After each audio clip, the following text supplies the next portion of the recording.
3 metrlik joyimizdagi MDF materialdan kuxna mebelini yasab berganmiz. Narxi 7 million so'm bo'lgan. Xo'p, kelinglar buni obzorini ko'rib chiqamiz. Xo'p, bez ruchka variantdan qilib berganmiz. Ichlariga sushulkani qo'yib berganmiz. 70 santimetrlikda hamma idish tovoqlar kirib ketadi. Xo'p, mo'ykasini ham ko'rsatib o'tamiz. Hali semestrlari ulanmagan.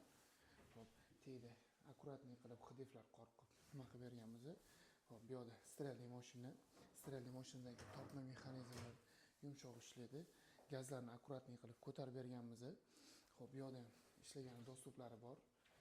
Yuqori qismiga keladigan bo'lsa, bu yoqda bittadan polka qo'yib berganmiz. Bu qismida ikkita polka.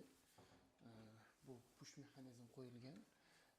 Bu yoqda turbalarni kesib, akkuratniy joylashtirib berganmiz. Xo'p, bu yoqda duf konturi bor.